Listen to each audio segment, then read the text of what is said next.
Bonjour à tous mes petits oiseaux d'amour chéris, soyez les bienvenus au chant d'amour des oiseaux. Alors cette nouvelle communication pour vous donner quelques mises en garde et recommandations, à mon avis très utiles concernant justement les fausses croyances et certains détails qui sont tellement intégrés, détails, qu'on ne penserait même pas à les remettre en question. Alors voici, d'abord ma toute première recommandation. Je t'invite à ne pas te joindre à des groupements de prière, car il y a trop de mainmise des énergies d'antivie par une dimension ou l'autre dans ces regroupements, et le plus souvent à leur insu, à l'insu de ces groupements bien entendu, et de ceux qui les initient, pas toujours, mais très souvent, voilà. Alors fais très attention, moi je préfère vraiment t'inviter à prier en toi, à développer ça en toi, à illuminer soi, tout ça, toutes ces belles demandes à partir de toi, vraiment. Il n'est pas nécessaire d'être deux pour développer une puissance infinie, d'accord ? Voilà. Par contre, dès que vous êtes en groupe, vous êtes beaucoup plus facile à cibler pour les énergies d'antivie, d'accord ? Qui s'infiltrent, c'est leur job, c'est ça qu'elles savent faire. Par contre, si vous êtes uniquement des âmes ici et là, un peu partout sur la planète, qui, de façon anonyme et du plein potentiel de leur cœur, émettent des demandes de joie, de purification, etc., toutes ces demandes dont on a besoin, particulièrement en ce moment pour aborder la phase dans laquelle on se trouve, eh bien, il sera impossible aux énergies d'antivie d'anéantir ça, hein, d'infiltrer ça. C'est pas infiltrable. Voilà. Donc ça, c'est ma toute première grande recommandation. Ensuite, on entre dans le vif des fausses croyances. Et là, je risque de froisser quelques personnes, mais s'il vous plaît, merci d'être bienveillant et d'écouter jusqu'au bout. Vraiment, prenez le temps.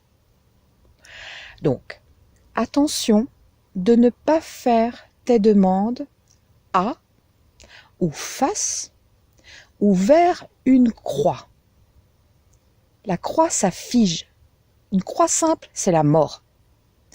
Ou tout objet ou représentation, quelle qu'elle soit. Pourquoi ?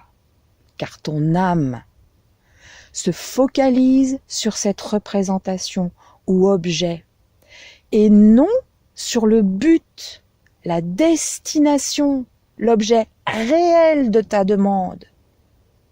C'est un piège mortifère.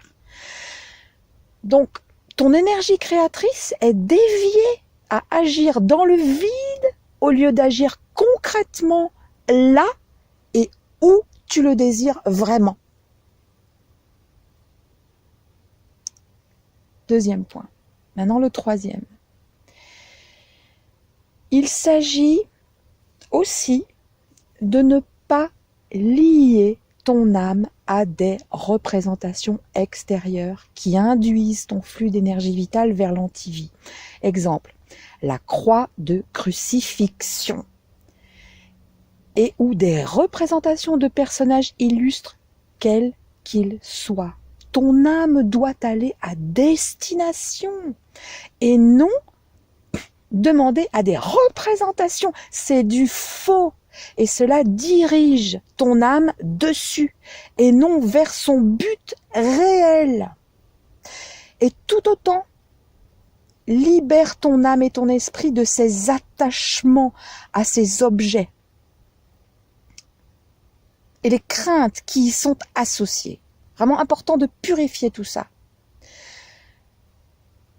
Attention donc aussi, et tout particulièrement à toutes les manipulations qui remettent et lient une partie de ton âme et de ta souveraine vigilance et protection à des objets ou à des pierres. car cela peut bien se retourner contre toi ici maintenant ou plus tard ailleurs.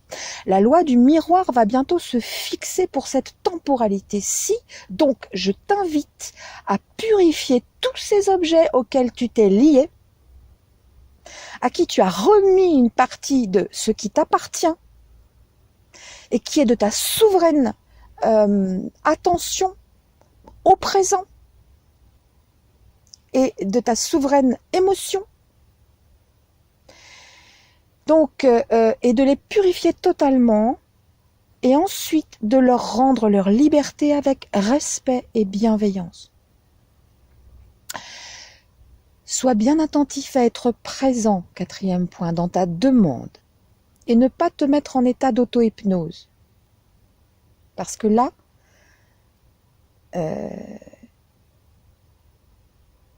tu baisses ta vigilance, tu te mets en état passif de recevoir, d'absorber, au lieu d'émettre. Ouais, c'est l'état inverse de celui qui est souhaité pour faire une demande. Donc, sois un pilier de conscience solidement ancré au cœur de notre mère la Terre et l'autre solidement ancré au cœur du ciel, notre Père et mère originelle qui existe partout. Présent, attentif, accueillant et vigilant, d'accord ? Accueillant de l'amour en toi, afin qu'il rayonne, voilà. Et vigilant afin que rien d'autre ne rayonne de toi, d'accord ? Quoi que ce soit que tu entends ou ressens de désagréable ou de négatif, sors-le de toi. Désintègre-le par la pensée. Agis en esprit afin de chasser, voire de dissoudre, si jamais l'esprit revient, insiste, cette information indésirable. Par une bouffée ou un flux continu de lumière de la source de ton cœur, car elle vient de la source elle-même. Et tu verras que toute inversion, agression cessera. Insiste jusqu'à ce que cela cesse. Tiens fermement ta position et tout ira pour le mieux. Car les choses mettent un temps, hein. Ça ne se fait pas immédiatement. Et puis, on n'est pas tous au même point d'alignement. Donc, c'est plus long pour quelqu'un qui est moins aligné. C'est plus rapide et plus puissant pour quelqu'un qui est plus aligné. Voilà, tout simplement.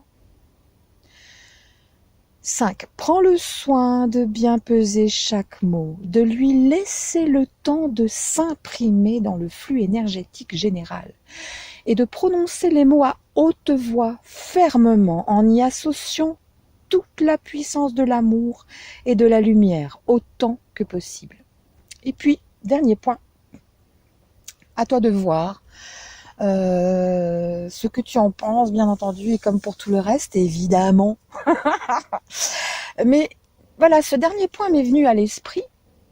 J'ai remarqué ceci, que dans le mot amen ou amine, eh bien, on a une terminaison en N. Et ça a l'air de rien, mais c'est une perversion. C'est une conclusion qui amène le bien vers le mal, l'amour vers l'antivie. Cette terminaison, c'est une terminaison de haine, de négativité.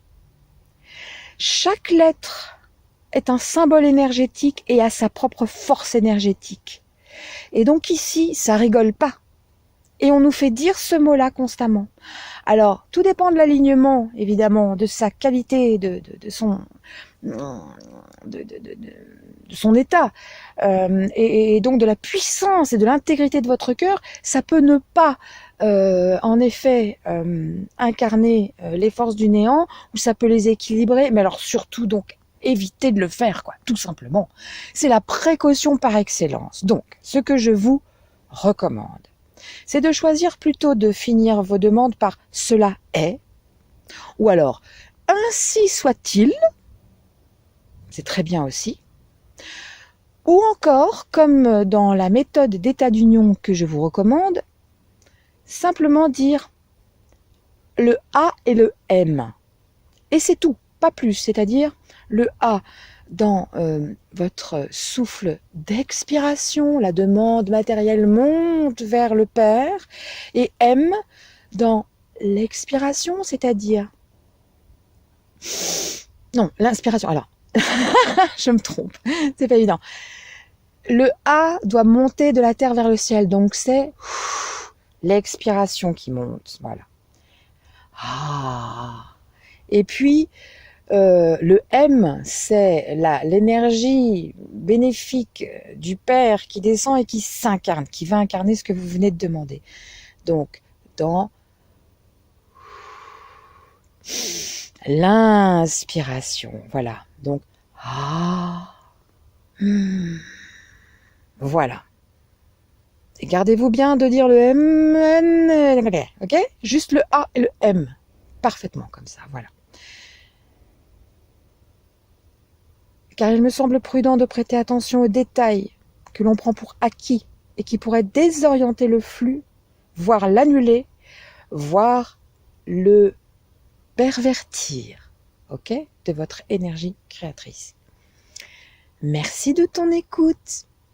Un grand bisou. Prends bien soin de toi et de tout ce que tu aimes et de ton petit cœur d'éternité. À tout bientôt.